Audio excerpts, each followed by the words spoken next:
Hey guys, it's good to see you all. Welcome to our quick review of what we did in our first week of 10 Commandments. We did our intro and our first commandment, and we had parents join us for the week. So parents, if you missed, here's a quick review for you too as to what we've been going through. A couple of the things you need to know. You need to open up to your workbook, page 17. That is lesson 4. And so we started in on lesson 4, which is the introduction and the first commandment, which I just said.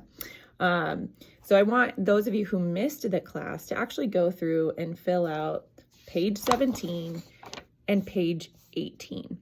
And up through half of page 19. Those are some of the things that we had talked about based upon the intro and the first commandment. Now, the introduction, basically, when we talk about commandments, one of the things we talked about in class is, did we never have rules until the commandments came, or were there already rules in place? When God created the world, when he started with Adam and Eve, were there rules? Well, there were. There were a few commands that God gave. One of the commands, if you go all the way back to Genesis, in the very beginning with people, was he said, be fruitful and multiply. So that means go and do work with what I've given you, like good work. It wasn't things they didn't like, be in charge of the animals was one of the things. You have dominion over them.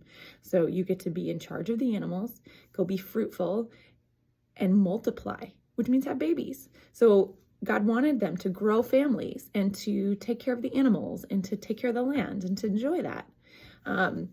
And to be able to see what happens when you do those things. So that was some of the commands God gave in the beginning. And then he had one like do not that we hear about, and that was do not, all these trees, all these plants I give to you, but do not eat from the tree of knowledge of good and evil, which is where we find our first sin come into play, is when they break down and they do eat from that tree because of Satan coming in the form of the serpent and tempting them and making them think we can be like God. And that's where we break the command of God. Okay, that's where it started.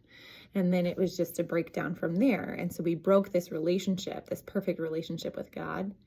And for the rest of time, we have this broken relationship. And in order to fit that back together, we need Jesus, who brings that like bridge for us to God, that covering, the sacrifice of all time kind of a thing. But God gives us the commandments then to Moses in Exodus. Exodus 20 is where we find the commandments. And in Exodus 20, that's when the Israelites had escaped Egypt. They'd crossed the Red Sea. They got away from Pharaoh and they're wandering in the desert, and God gives them the commandments. And the commandments are there. And if you look at page 17 in your lesson on your workbook, it has a picture of 2 commandments, and it says 1, 2, and 3, and then it says 4, 5, all the rest of them, right? 4 through 10.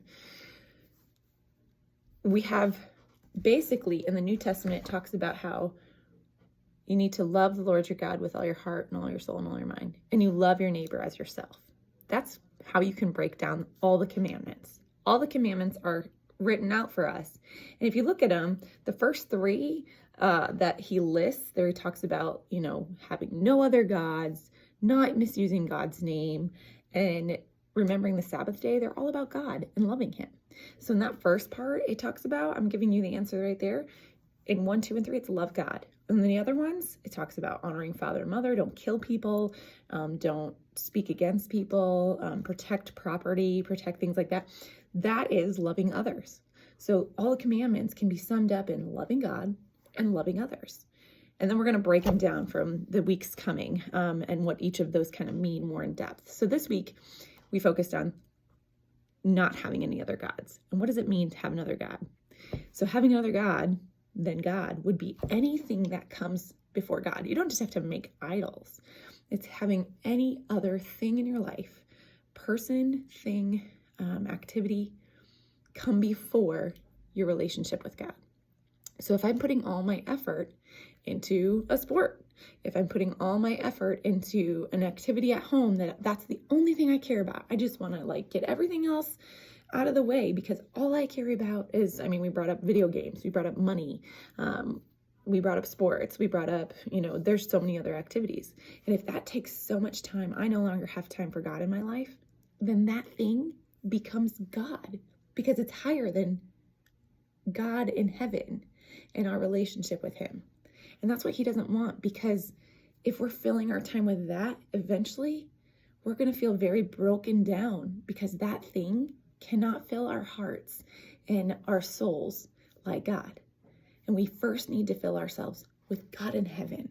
When we do that, the rest of this stuff kind of falls into place, and we just generally are healthier, and we are more focused on good. So that's something to think about, because it's definitely hard for each of us to make decisions in our lives every day that have to deal with that. Lastly, I told you what to fill in. So you go all the way into page 19 and halfway down. And so you can think about what are the different ways. You need to use your catechism to answer the questions. It will tell you question 21, question 23, question 31.